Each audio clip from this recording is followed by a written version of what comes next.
Join us on GB News, the People's Channel, Britain's news channel.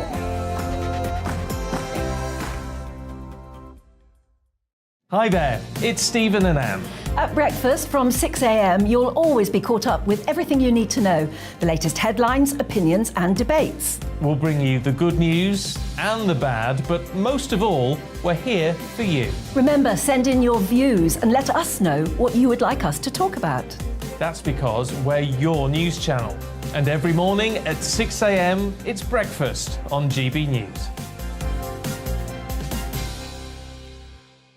My name's Tom Harwood and join me 9:30 a.m. every weekday for The Briefing, your one-stop shop for everything you need to know about what's going on in politics today. I wonder if this is a deal that might need to be like the biscuits in this factory, twice baked. Is there not an opportunity here to win out against the extremes? Tom Harwood, GB News. What are you going to do about it? Things should have been done differently, and they certainly are being done differently. Don't miss it. The Briefing with me, Tom Harwood, 9:30 Monday to Friday on GB News. Where would you like to go? Just take me to the studio, please, Matt. You know where you're going. I've got a show to do. Friday Night Feast on GB News, 7 p.m. And it's like nothing you've ever seen before. We take a different angle on the week's biggest news stories. The viewers and listeners set me some absolutely mad challenges to do. We're trying to rehome a rescue dog. And yes, there's some other wacky stuff in there as well. I feel like I could take on the world. Well, that's that. Friday Night Feast with me, Patrick Christie's, every Friday, 7 till 9 p.m. on GB News. Be there.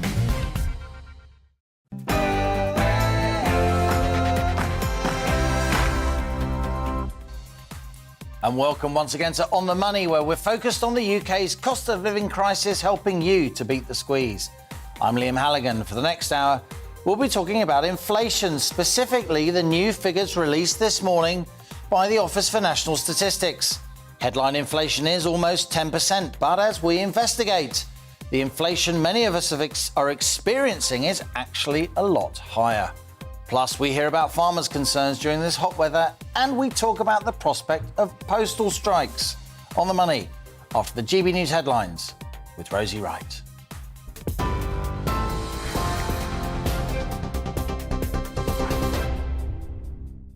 Good afternoon, it's 1 o'clock. I'm Rosie Wright, keeping you up to date on GB News. In his last appearance behind the dispatch box at Prime Minister's Questions, Boris Johnson defended his record as Prime Minister.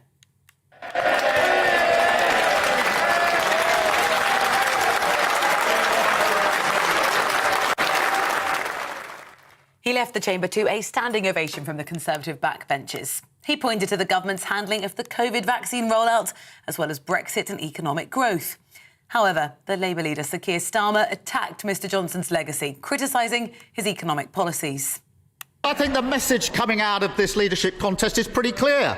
They got us into this mess and they've no idea how to get us out of it. They've trashed every part of their record in government, from dental care and ambulance response times to the highest taxes in 70 years. What message does it send when the candidates to be Prime Minister can't find a single decent thing to say about him, about each other, or their record in government?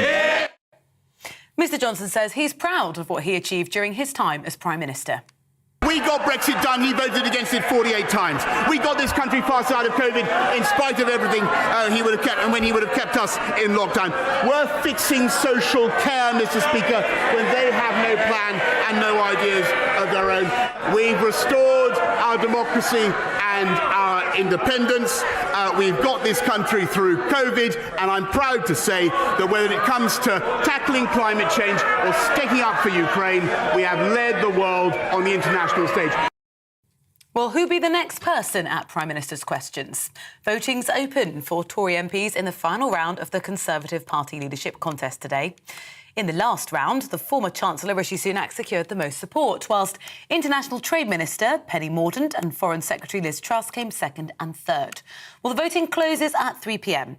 We should know who the final two candidates are in the running to replace Boris Johnson are at 4 p.m. Minister for London Paul Scully told us that whoever wins this race has to deliver concrete solutions to cost of living. What I'm looking for is much the same thing as I thought then. I want a good communicator and someone that can actually deliver for people in the here and now. Because people are crying out for support from this government, and a government that actually can show that it relates to them and the issues that they're facing. That's what I'm looking for in the next Prime Minister. The government's given permission for the new nuclear power station in Suffolk, Sizewell C, to be built. It will join the last development of a new nuclear-powered station, Hinkley Point C, that's currently under construction in Somerset. The government say the new plant will produce reliable, low-carbon electricity that will help Britain achieve net zero. A major incident remains ongoing in South Yorkshire as emergency services investigate blazes which engulfed homes. 4 firefighters who are tackling the fire in the region, who were taken to hospital with heat exhaustion, have been released. Fire brigades in London, Leicestershire and Buckinghamshire also declared major incidents as large fires yesterday ravaged parts of England after record-breaking temperatures of over 40 degrees. In the East London village of Wennington, fire destroyed 19 homes. Resident Anne Dempsey told us she was able to save very little from the flames. Nothing at all. Nothing at all. We managed to get the dog out, that was it, and the family members, but the cat started, and so we still ain't got our poor cats. Meanwhile, in Europe, wildfires continue to sweep through the continent amid the soaring temperatures. In Greece, gale-force winds fanned wildfires near Athens, destroying homes with residents being evacuated.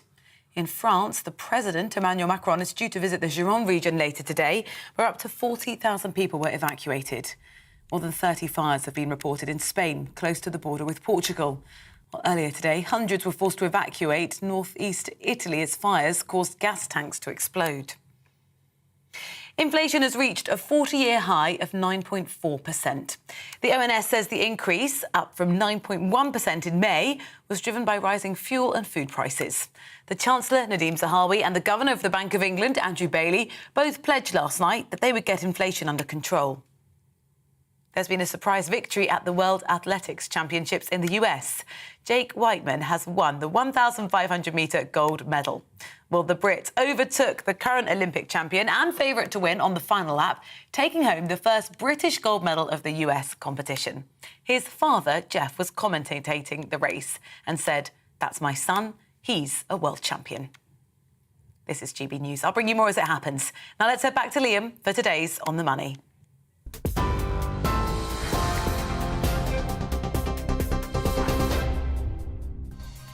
And coming up on the money today, the cost of living is rising with headline inflation approaching 10%, a fresh 40-year high.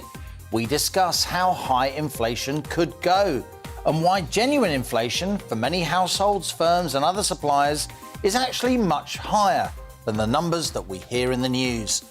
Postal workers have voted for industrial action, which could see more than 115,000 employees go on strike. Blimey. With rail workers, barristers and even doctors having already walked out or threatened strike action as pay offers lag inflation, are we in for a late summer or even an autumn or winter of discontent as industrial relations sour?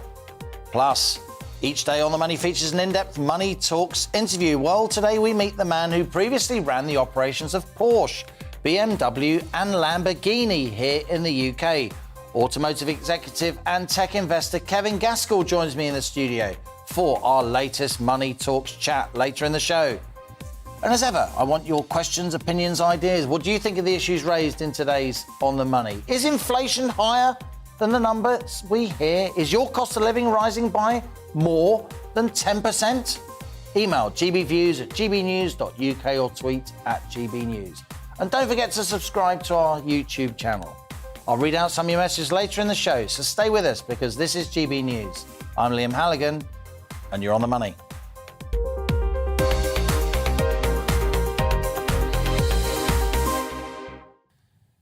UK inflation did indeed hit a fresh 40-year high in June, new figures showed this morning.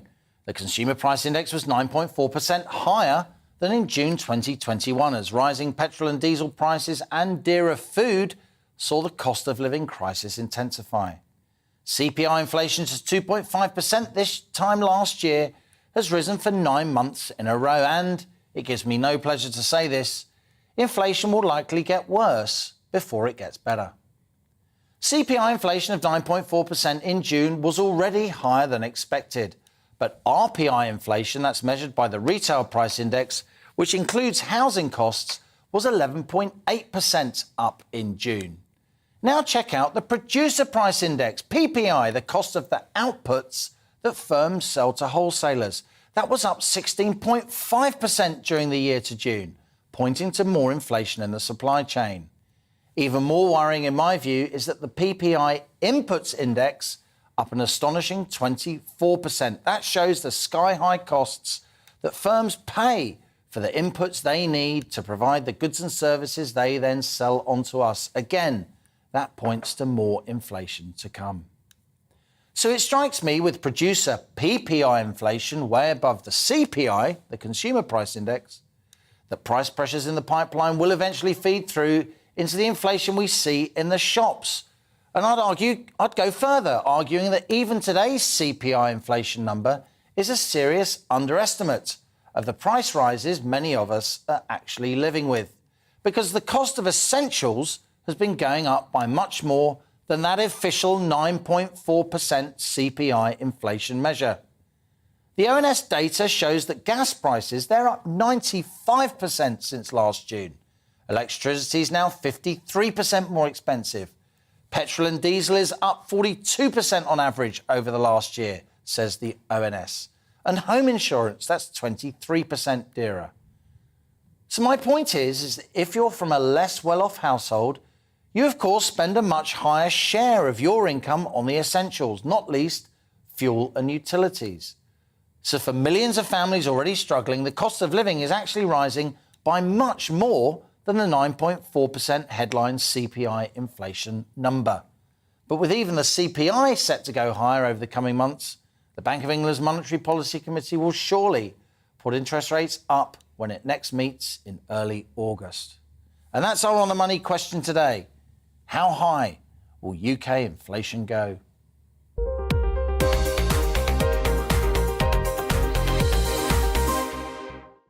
Grown-up conversations with people who know their stuff. That's what we do here on The Money. Well, today I'm delighted to be joined by the Managing Director of Woking-based V4 Wood Flooring.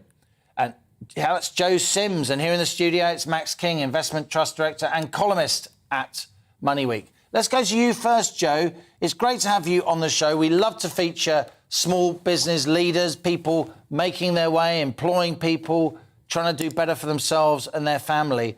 I wanted to talk to you about the cost of your inputs. You're obviously using a lot of wood. It's what you do. What's happening to wood prices? What's happening to the price of the stuff that you need to deliver the goods, the services, the product that your consumers want?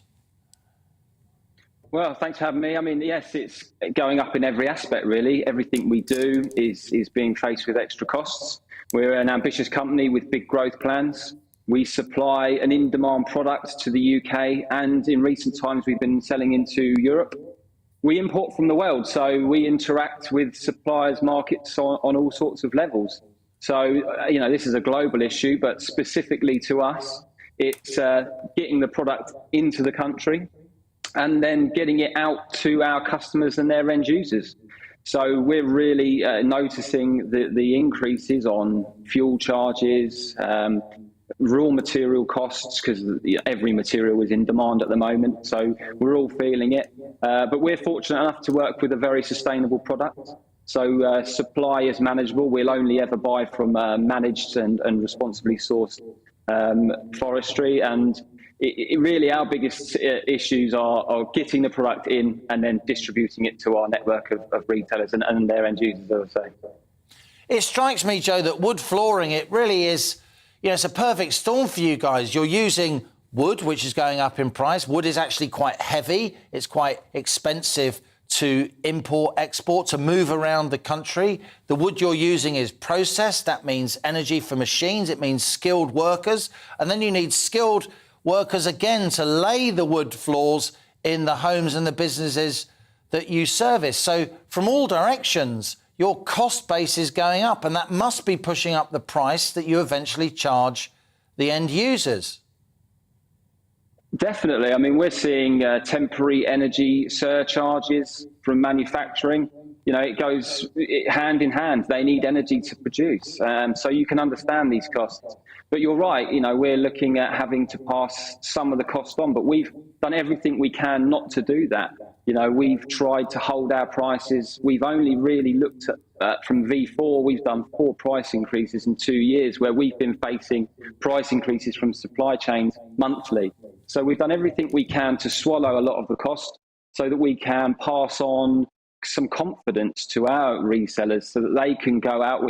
We've been dealing with contract work as well, and a lot of that is very long lead times. You agree a price, then 6 to 12 months later they require material to be delivered, and we're having to kind of honour price or take hits on profit margins. That's really interesting. Max King, turns to you. You've often written about inflation in recent weeks and months in your excellent Money Week column. The reason I rather laboured the point at the top of the show with those CPI numbers, RPI numbers, and then the PPI, Producer Price Index numbers, is that I wanted to show that producer prices are much higher than consumer prices in the round. Now, there are some big businesses with market power, you could say, are profiteering from an inflation environment. I know that's a theme in some people following stocks and shares in the City of London. But I put it to you that for a lot of smaller companies that don't have big purchasing power, who can't hedge their energy supplies in a sophisticated way, that they're actually absorbing a lot of this price pressure, and margins among small and medium-sized enterprises could be being squeezed. That's certainly true, but you have to remember that in dollar terms, most commodity prices are now falling. And the problem in the UK is that the Bank of England has been asleep at the wheel and not raise interest rates as aggressively as they are doing in the US. As a result, sterling is weaker, and that's pushed up inflation pressure. And that means that in Britain, the inflation cycle is probably 3 months behind the US. The US inflation cycle is peaking and will shortly come down. The UK has got further to rise. What I find most depressing is the utter delusion of, for example, that Minister for London who thinks that the government Prime Minister can wave a magic wand and bring down inflation. You can't do that. Inflation is the result of mistakes made a year or two ago, and keeping inflation down in the longer term will depend on long-term policies. There's actually nothing you can do about current inflation. Once upon a time, I think Dennis Healey, as Chancellor, had this brilliant idea. The Labour Chancellor with the big eyebrows. Yeah, and he thought he reduced VAT from 10% to 8%, which Britain couldn't afford and had no effect whatsoever. So all these sort of fiddling around with taxes just doesn't work. So, you sort of expect the opposition to realise, to clamour for these sort of things. But the idea that a Conservative minister thinks that somehow you can wave a magic wand and bring down inflation is utterly depressing. But what you're saying there, just to unpack a little bit, is because the Bank of England has been slow to raise interest rates, that means that the pound is underperforming against the dollar. That makes our inputs more expensive of commodities. Even though commodities are generally priced in dollars, they're coming down. But because sterling is weak, we're still feeling those inflationary pressures. Exactly. And it doesn't help anyone. The sort of Bank of England thinks it's being helpful by keeping interest rates down. It isn't. It's actually being extremely harmful and making the pain worse. And I'd have thought that they're now talking about a 0.5% interest rate rise in August. Well, they should be putting it up by a full percentage point, in my view, to get ahead of the curve. And then we can start to see some real impacts in the medium term on inflation. Strong words. We're going to carry on this discussion after the break. But just before we do go to that break, let's bring in briefly Alexandra Lloyden. She is from St James's Place, a wealth management company. Alexandra, were you surprised by this high inflation number? Do you share Max King's view that come the autumn, as in the States, we could see inflation peaking and then coming down? Yeah, hi, Liam. Yes, I do share that view. It's an increasingly worrying situation to be in. The research that we've conducted through St James's Place, we do a sort of financial health report annually. 1 in 5 see their total household wealth drop, or have seen their total household wealth drop in 7 months. The cost of living crisis is deepening, with energy prices expected to rise again in October. We can only see this situation worsening. I do agree we are behind the curve. I saw Andrew Bailey's presentation, his no ifs, no buts, to the financial and professional services industry earlier this week, where they were talking about the rise in interest rates, and I think we have to face into it. Indeed, Andrew Bailey there, the Governor of the Bank of England, gave a pretty important speech at the Mansion House last night in his best bib and tucker, to his mates in the City of London. We will come back to this discussion after the break. This is On the Money with me, Liam Halligan. We'll keep this conversation going. Keep your emails coming in. Do you think real inflation, your lived experience, as they say, of cost of living rises means that prices are going up by more than that 9.4% CPI headline inflation number out this morning? Stay with us. You're On the Money.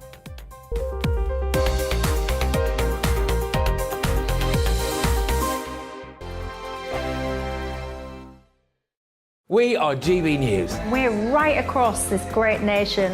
On TV. On radio. On digital. Absolutely everywhere. We don't talk down to you. We embrace all voices with honest and civilised conversation. We are not part of the establishment. We're one of you. And we're only getting started. Join us on GB News, The People's Channel. Britain's news channel.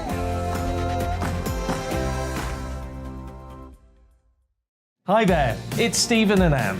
At breakfast from 6 a.m, you'll always be caught up with everything you need to know, the latest headlines, opinions and debates. We'll bring you the good news and the bad, but most of all, we're here for you. Remember, send in your views and let us know what you would like us to talk about. That's because we're your news channel. And every morning at 6 a.m, it's breakfast on GB News. My name's Tom Harwood and join me 9:30 a.m. every weekday for The Briefing, your one-stop shop for everything you need to know about what's going on in politics today. I wonder if this is a deal that might need to be like the biscuits in this factory, twice baked. Is there not an opportunity here to win out against the extremes? Tom Harwood, GB News. What are you going to do about it? Things should have been done differently, and they certainly are being done differently. Don't miss it. The Briefing with me, Tom Harwood, 9:30 Monday to Friday on GB News. Where would you like to go? Just take me to the studio, please, mate. You know where you're going. I've got a show to do. Friday Night Feast on GB News, 7 p.m. And it's like nothing you've ever seen before. We take a different angle on the week's biggest news stories. The viewers and listeners set me some absolutely mad challenges to do. We tried to rehome a rescue dog. And yes, there's some other wacky stuff in there as well. I feel like I could take on the world. Well, that's that. Friday Night Feast with me, Patrick Christie's, every Friday, 7 till 9 p.m. on GB News. Be there.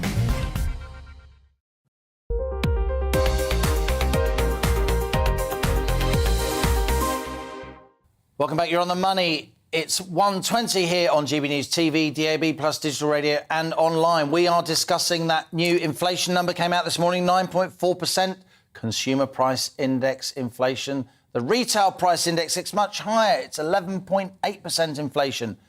Measures of producer price indices, they're up above 20%, those cost pressures in the supply chain. I'm still with my expert panel. Let's go back to you, Joe Sims. You are Managing Director of V4 Wood Flooring. You're based in Woking.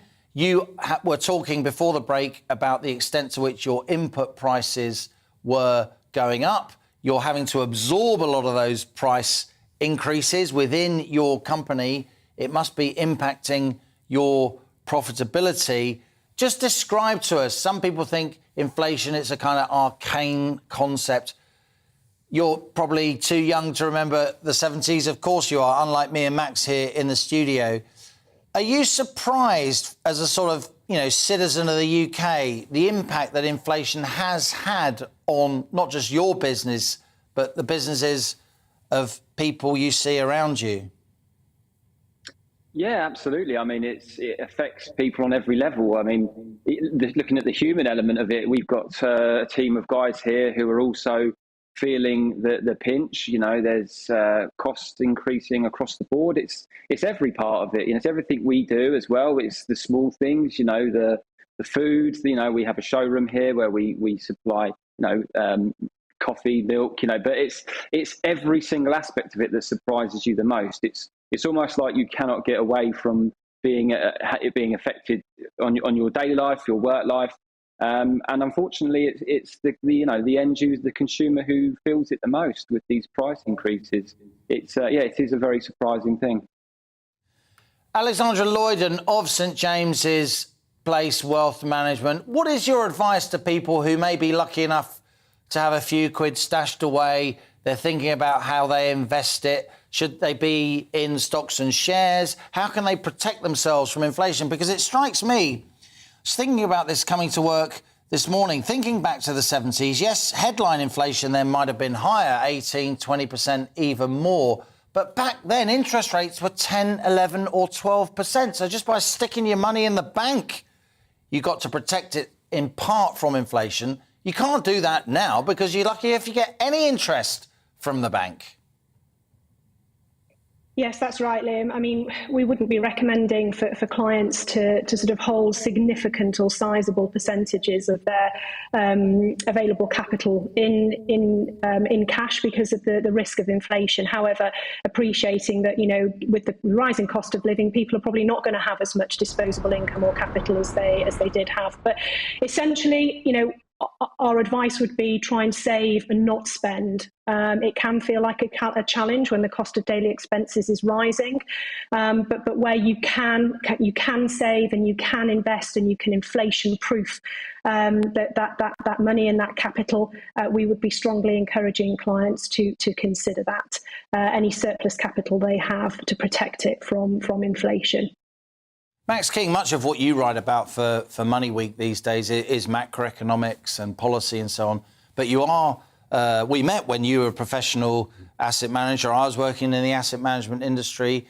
This is a scary time for people, isn't it, who are lucky enough to have some savings. What to do in this high inflation environment? Well, there's two things you can do. One is to buy things which are going up in price because they'll be, and which you're going to need in the future because they'll be cheaper now than they will be in 6 months' time or a year's time.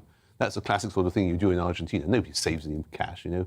Well, you've got some cash. What do you do? Go and well, you spend spent a lot of your early life, right, in Argentina. Yeah. Maybe that's why you know so much about inflation. Well, and there, despite a boom because of commodity prices, inflation is 70%. Yeah. But the alternative is you can invest it, and you know that stock markets bottomed a month ago, and now they're going up. You know, that's not necessarily going to be sustained, but my guess it probably is. And while the news on inflation and the economy goes on getting worse, markets will go on. That's interesting because you know, people who don't know, you have a pretty serious reputation in the asset management industry. So this, and we're not, you know, recommending particular stocks here, but for you to say that is really quite significant. You think, Max, even though interest rates are going to go up, you think stock markets now have bottomed out and are likely to sustain these gains? It looks that way, and what seems to be doing well at the moment is not so much the value stocks, it's the growth stocks, and that's quite normal. It's usually that markets reach a low in the early stages of interest rate rises, and then they start rising in the face of bad news. That's quite normal. They start worrying when everybody else is terribly happy, and they start getting happier when everybody else is in meltdown. Joe Sims, let's go back to the front line of Britain's small businesses. You are managing director, as I said, of V4 Wood Flooring Company, a company in Woking with a lot of ambition. You got some success behind you. You want a lot more. We're looking at this Tory leadership contest. Lots of chest beating and finger pointing amongst the candidates. Not so much policy. A bit of a row on tax. What do you want the next Prime Minister to do in terms of policy? What do you think of the fact that corporation tax is going to go up from 19 to 25% next year if former Chancellor Rishi Sunak gets his way?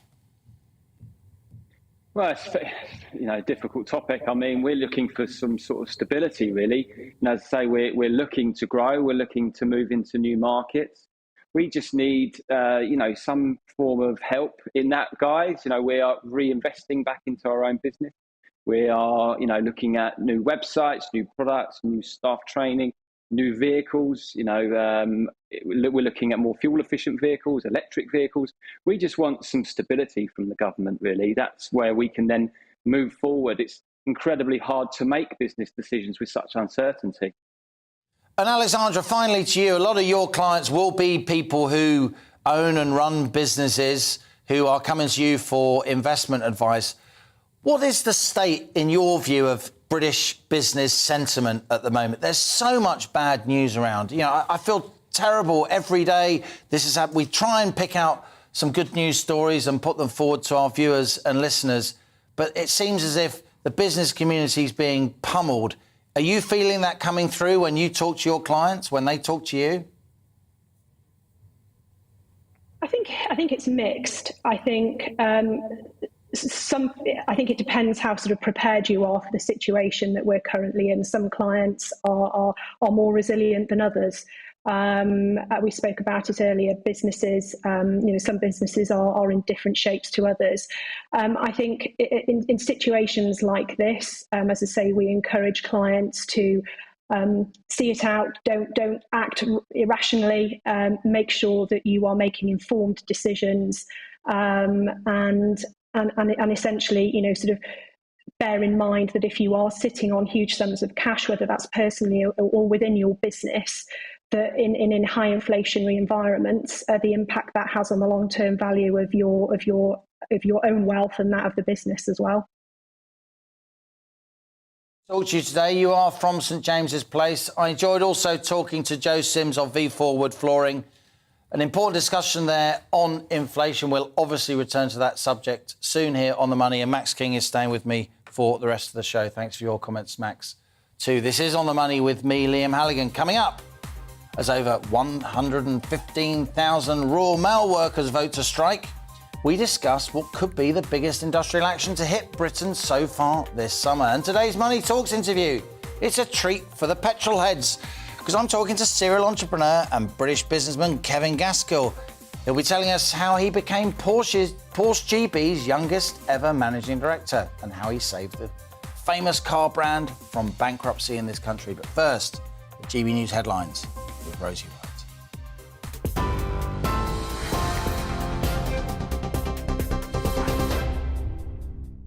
Good afternoon, it's 1:30. I'm Rosie Wright, keeping you up to date on GB News. Boris Johnson has made his last appearance, going head-to-head with Keir Starmer at Prime Minister's Questions. Hasta la vista, baby. Thank you.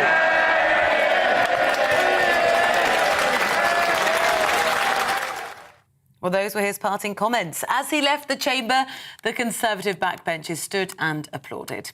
Mr Johnson defended his legacy, pointing to the government's handling of the COVID vaccine rollout, as well as Brexit and economic growth under his leadership. Well, the next step to decide who will be Boris Johnson's successor is underway as voting's opened for Tory MPs in the Conservative Party leadership contest. Rishi Sunak secured the most support in the last round of voting. Also on the ballot is Penny Mordaunt and Liz Truss. The voting closes at 3 this afternoon. We should know the results at 4. Of course, we'll bring them to you live here. COP26 President Alok Sharma says the last few days have been what he called as a wake-up call for everyone about climate change. It's as a major incident remains ongoing in South Yorkshire as emergency services investigate blazes that engulfed homes. Fire brigades in London, Leicestershire and Buckinghamshire also declared major incidents yesterday as large fires ravaged parts of England after record-breaking temperatures of over 40 degrees. Resident Anne Dempsey told GB News she was able to save very little from the flames. Nothing at all. Nothing at all. We managed to get the dog out, that was it, and the family members, but the cat started, and so we still ain't got our poor cats. The government's given permission for the new nuclear power station in Suffolk, Sizewell C, to be built. It will join the last development of a new nuclear-powered station, Hinkley Point C, that's currently under construction in Somerset. The government say the new plant will produce reliable, low-carbon electricity that will help Britain achieve net zero. TV, online and DAB+ radio, this is GB News.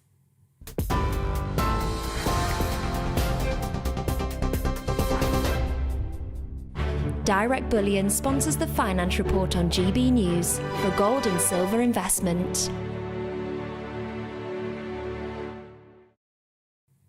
Here's a quick snapshot of today's markets. The pound is 1.198 to the dollar. The pound is 1.174 to the euro. The price of gold currently stands at £1,426.87 per ounce. Direct Bullion sponsors the Finance Report on GB News for real-time investment. We are GB News. We're right across this great nation. On TV. On radio. On digital. Absolutely everywhere. We don't talk down to you. We embrace all voices with honest and civilised conversation. We are not part of the establishment. We're one of you. And we're only getting started. Join us on GB News, the People's Channel, Britain's news channel.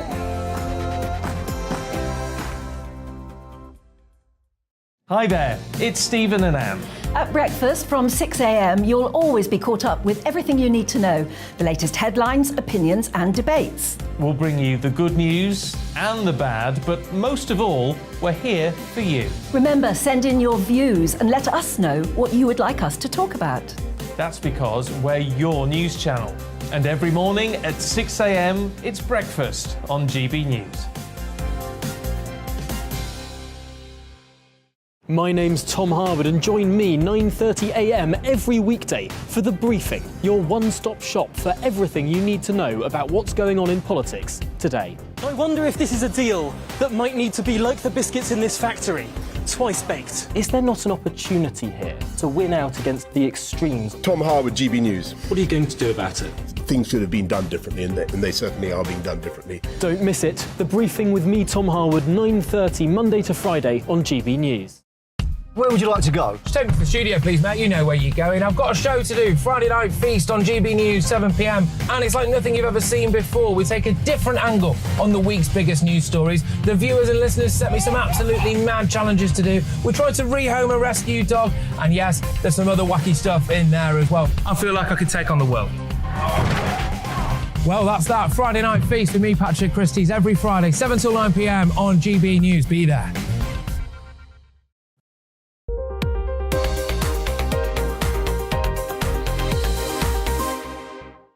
And welcome back. It's coming up to 1:35 and you are on the money.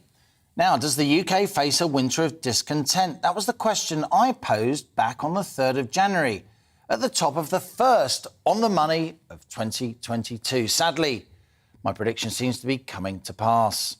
As more and more workers threaten strike action, it does feel like we're facing a moment of economic and political reckoning, not dissimilar to when I was a kid back in the 1970s.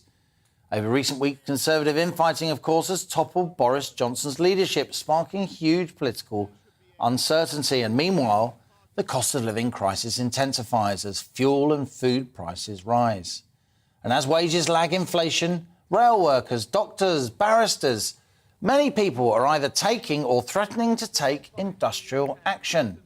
And now more than 115,000 postal workers at Royal Mail have voted to take strike action too, again over pay. Now, Royal Mail offered postal workers a pay rise of 5.5%, but the Communication Workers Union, the CWU, held a ballot in which the 97% of postal workers who voted in that ballot, and there was a 77% turnout, pretty high, they backed strike action. Despite nearly 3 months of talks, the CWU have not engaged in any meaningful discussion on the changes we need to make to adapt, said a spokesperson for Royal Mail. In the event of industrial action, we have contingency plans to minimise consumer disruption. Well, Max, a postal strike isn't yet definite, but union negotiators now have that mandate for strike action in their back pocket if they do choose to strike. If there is strike action, of course, that will worry a lot of people. Pensioners often get their pensions from post offices, don't they? More and more banks now being closed down. Post offices can be vital for many communities. What do you make of this move by the CWU? Well, if you remember back over Christmas, there was no strike, but mail was taking over a month to arrive. So I don't think anyone's going to notice. And in terms of parcels, well, there's plenty of alternative parcel deliveries. So I think that life will continue and we won't even notice. Of course, the Royal Mail does not employ the people in the post offices, but in the post offices, what they've done is the last few years, they've very sensibly sort of franchised them out, and actually the result has been massive improvements in efficiency and service there. The queues in my local post office have completely disappeared thanks to a franchising out. So, the Royal Mail workers' hand is not a particularly strong one, I wouldn't have thought.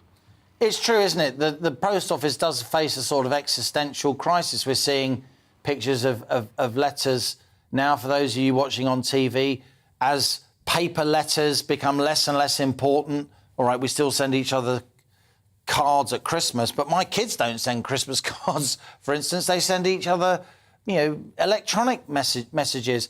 The Royal Mail does face a kind of crisis over what it's for in the future, as you say, parcel services are getting much, much more competitive, much, much more franchising out. Could they be overplaying their hand here, the CWU? A 5.5% pay rise for a lot of workers isn't bad. Yeah, they may be, and so is the Royal Mail. For example, the reason why people don't send Christmas cards or postcards or letters anymore is because the cost is so expensive.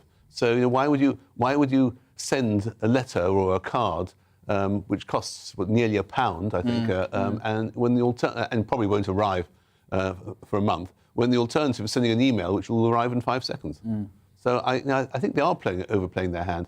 Though in general terms, I would say that, you know, of course, if people do take strike action to raise their earnings, it has a positive side effect. I mean, there's over 5 million people on in-work benefits, and that's absolutely ridiculous. And so the more people are paid, the less the taxpayer will have to pay out on in-work benefits. So you know, the benefits of higher pay are not necessarily that great for when everything is taken into account.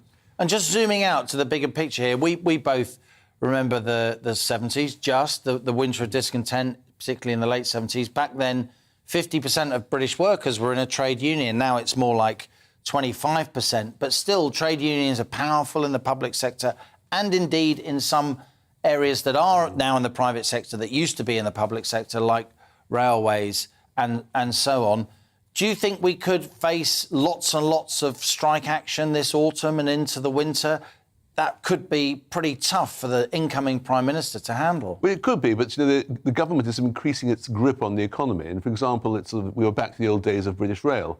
So no wonder there's strikes going on. That's what you expect. And the service is in decline. There are cancellations all over the place. Fares, I'm sure, will go up. And guess what? You know, over the weekend, when people were rushing to the coast, what was British Rail doing? Cancelling trains to the coast, left, right, and centre.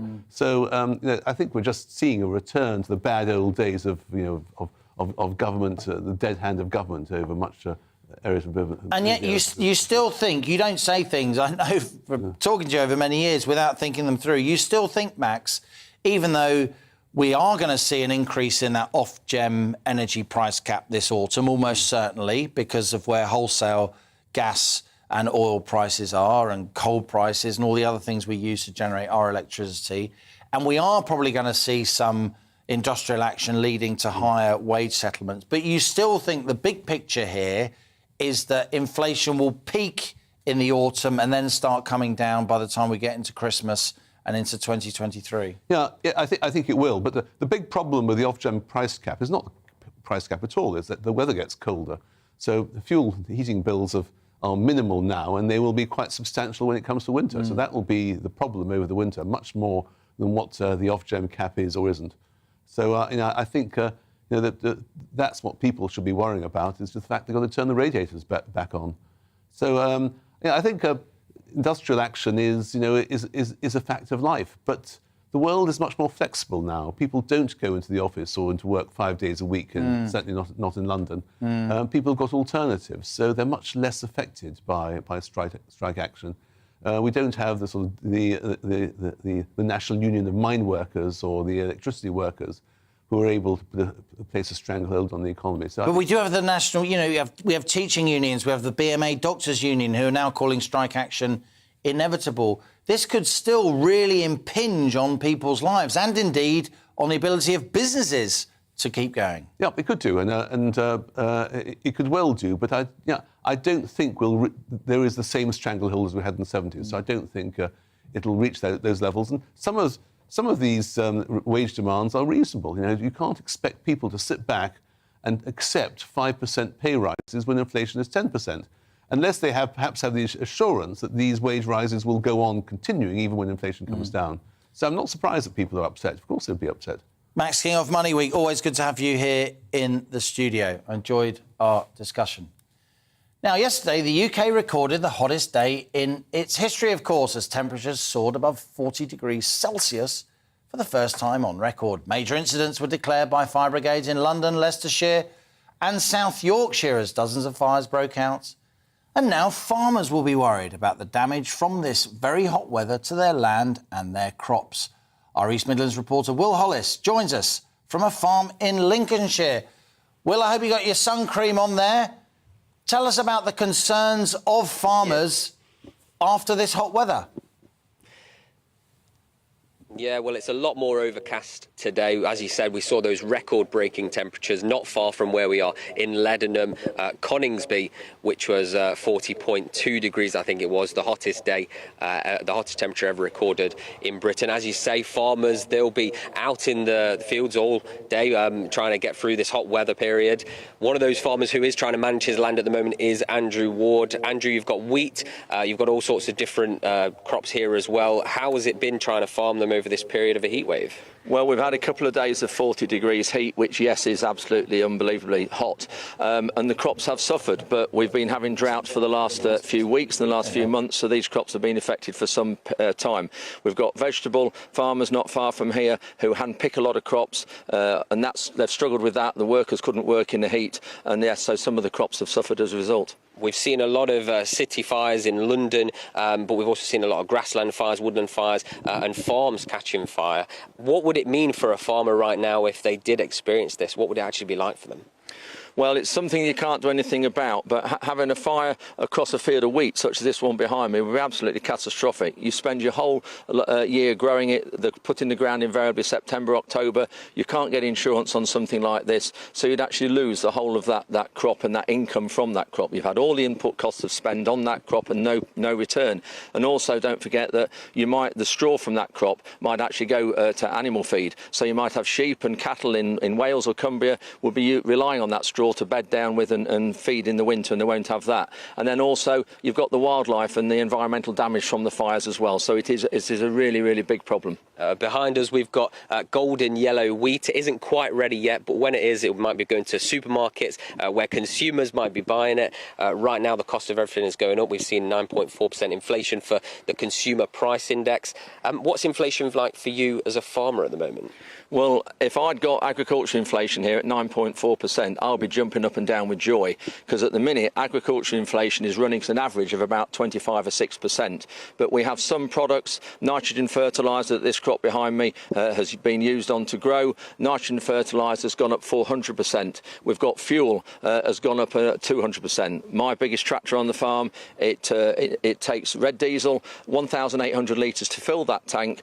That's over £2,100 to fill that tractor, and that one tank full will last 3 days, that is all. We then have combines to operate as well with fuel, so 9.4% for me would be absolutely joyful. And having those prices go up for nitrogen and for fuel, what impact does that have on what you can do here as a farmer in Lincolnshire?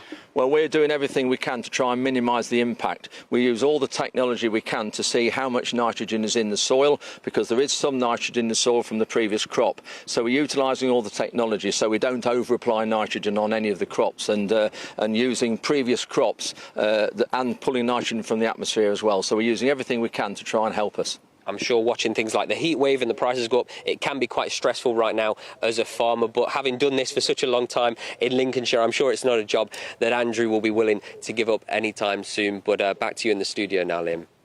Thank you, Will. And good to hear from Andrew Ward there down on the farm in Lincolnshire. We continue to cover farming issues very closely here on GB News generally, and particularly on The Money. Time now for my daily interview series. It's Money Talks, and today I'm joined by Dr. Kevin Gaskell, serial entrepreneur and former UK Managing Director of Porsche, Lamborghini and BMW. With a career spanning automotive, data technology, manufacturing and marketing, Kevin's best known for leading Porsche UK from bankruptcy to market leader when he was in his early 30s. And at BMW UK, he helped the famous German car maker record growth and a big jump in profitability in this country. He now runs Peterborough-headquartered Radical Sports Cars, which develops, manufactures and races a range of purpose-built machines.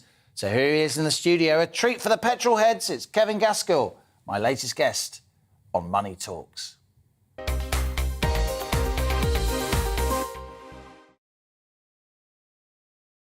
Kevin, great to have you in the studio here. You've had a really interesting career. What's it like running the UK end of a world-famous manufacturer like Porsche, like Lamborghini, like BMW? Huge responsibility. Yeah, it is huge responsibility. Particularly when I took over a Porsche, because the business was in in deep distress. Out of 32 brands in the marketplace, we were number 32. So we were at the bottom of the pile. And where'd you go from there? And we looked at it as a team and said, are we going to be the people responsible for this great brand when it goes off the road? And we said, no, we're not. So the responsibility was enormous. I mean, you've got a lot of people, you've got their jobs, you've got the brand to protect and the business to rebuild. So, yeah, it's very challenging. But you know what? At the same time, it's very exciting. And we had a lot of fun. We worked terribly hard. We went from number 32 to number 1 over 4 years. Awful lot of work by a lot of great people. Now, you've got a background both as an engineer and an accountant. Was it inevitable you were going to get heavily involved in the automotive industry, particularly at the upper end, if you like? Did you love cars as a kid? Yeah, I always loved cars, but it was never part of my plan. My engineering degree is in structural engineering, because I was a civil engineer for 3 years. You're going to build bridges and stuff? Yeah, exactly that. I built Hall 7 of the NEC, where we had the motor show. But in Birmingham? Yeah. So I could stand and say, hey, I didn't do it on my own. There were a few other people involved. But, I could stand and say, hey, I remember when we built this place. But no, as you said, I was an accountant. I worked for a large chemical manufacturer. And then Porsche were actually advertising. And they were looking for somebody who could read a balance sheet and read a blueprint. Yeah. And I read the ad and I thought, well, that's me. And I applied, and to my surprise, I got the job. So I was there for 5 years, really watching this business disintegrate around me and getting more and more frustrated until the board were all fired, and I was invited to meet the family. It's a family-owned business. Wow. And I went to meet the Porsche and Piech family, and I thought, well, they're going to fire me, so I'll tell them what I really think. And I made the point, I think you can fix this. And they said, how would you do it? And I expected a 10-minute interview. Yeah, without coffee, as they say. Exactly. On your way, son. On your way. And they ended up saying, go on then. Well, they gave me 4 hours, and I explained how I would fix this business and what I would do. And they asked me to leave the room 5 minutes to come back in and said, right, you're the new managing director. What, me? I'm 32 years old. Yeah, fix it. That's the plan. And that's what we did. And we You had nothing to lose at that point, because you thought you were out the door anyway, right? So you just went for it. Exactly. And but we're hugely passionate about the brand. Yeah. And about this great product that we produced and the fact the business had lost its way. So it was a case of rebuilding, turning it around and refocusing.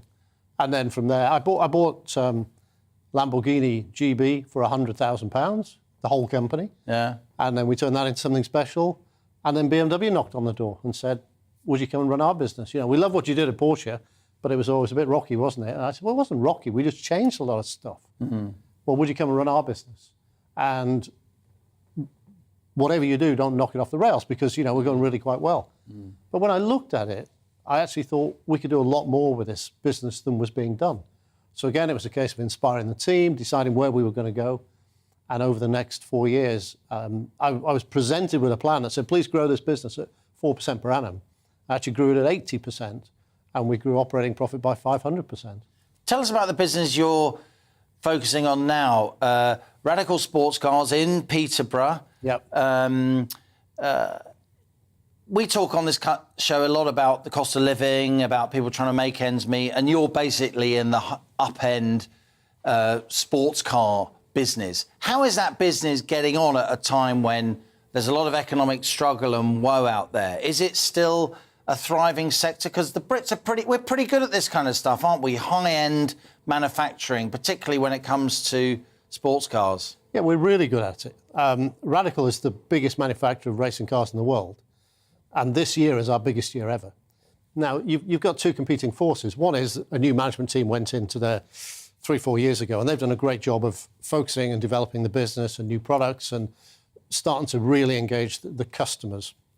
So that's hugely positive. Mm. Of course, the negative is challenging the inflationary pressure that we're seeing, and of course our customers. In the supply chain, right? Yeah, exactly. You see those PPI numbers I put up at the top of the show? 24%. Oh, huge. Absolutely. Crikey. Huge. And a lot of your stuff's being shipped in from around the world, right? A lot of components. A lot of components come in from specialist manufacturers around the world.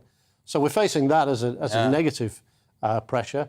And of course, even our customers who can be spending £150,000 on a racing car are not immune to the fact that life's tough, and they'll be running their own businesses typically. Yeah, of course. And it's very hard to make difficult decisions in your own business and then turn up with a brand new racing car. So we are protecting everybody. I could literally talk to you for hours, Kevin. You've had a really interesting career in a sector that really interests me, and I know a lot of our viewers and listeners. But I'm going to ask you a quick, cheeky question at the end. We'll get you back for a longer interview in the future. Hydrogen cars. Yep. Are they the future? They are part of the future. Hydrogen is part of the future. That's my view on it. Are we underplaying it? I think we are underplaying Are electric cars then a cul-de-sac? Electric cars are not necessarily a cul-de-sac. The challenge with electric The batteries, cars, though, you need all those rare earths. Yes. The batteries are so heavy. I was just going to say, the challenge with electric cars is the battery technology and the cost. You know, typically the batteries, compared with an internal combustion engine, you're talking about 6x, 6 times for the batteries. All that copper. Well, and you've got the other issue. You've got to generate the power to recharge the car. Which could be fossil fuels anyway. It could be renewables. It could be renewables. So are we being rash? The British government is legislating no new petrol and diesel cars by 2030. Are we ready for that? It's going to be very challenging. But, you know, the consumers are getting on board with electric vehicles. Yeah. But it's the practical challenges. You know, here we are in London. How do you charge 3 million cars in London? What do? Do you run cables down the street? What are you going to do?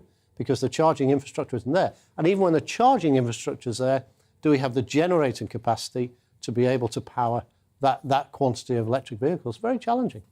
Kevin Gaskell, it's been great talking to you. You are MD of Radical Sports Cars. Oh, I'm chairman. Chairman, my apologies, of Radical Sports Cars. It'd be great to get you back for a longer interview, but for now, thanks a lot for appearing on today's Money Talks. Thank you. Kevin Gaskell there. Really interesting discussion, as we so often have here on The Money. Now, lots of you have been getting in touch about these latest headline inflation figures as the Consumer Price Index goes to 9.4% higher in June than June 2021. Peter says it's a catch-22. Nice Joseph Heller reference there. Growth needs low interest rates, but inflation reduction needs high interest rates. As I say, I prefer the latter. And Marion says, I'm fed up with listening to people moaning about the cost of living. As OAPs, we've worked hard all our lives, paying into the system, only to live off a state pension, and we get no increase in line with inflation. We can't go on strike. Well, you do actually, with all respect, have Marion get an increase in inflation with your basic state pension, because the triple lock is still in place. Keep your emails coming. Thank you for them all. That's all we've got time for today. But just before I go, I want to say thank you to somebody viewers and listeners won't know, but I've got to know well over recent months. In fact, since GB News started. Her name's Rosie Wright. She's producer extraordinaire. She helped me to create this show on The Money. She's off to a huge job elsewhere in the TV industry, but she'll be back, and I'll be back. So join me tomorrow at 1 p.m. Well, I'll be continuing to focus on the cost of living crisis and helping you to beat the squeeze.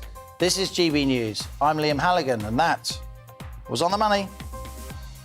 Hello, Alex Deacon here with your latest weather update from the Met Office. A very warm day for some today, but of course, it's all relative. Compared to yesterday, it is an awful lot cooler. Some big thunderstorms are possible, and there is a Met Office yellow warning in place. These weather fronts, cold fronts, are eschewing away the extreme heat of yesterday. But, as I say, still very warm out there today. Quite a lot of cloud around. 1 or 2 showers at the moment, but turning into heavy, potentially fairly lively thunderstorms, because parts of the Midlands and then eastern England later in the day.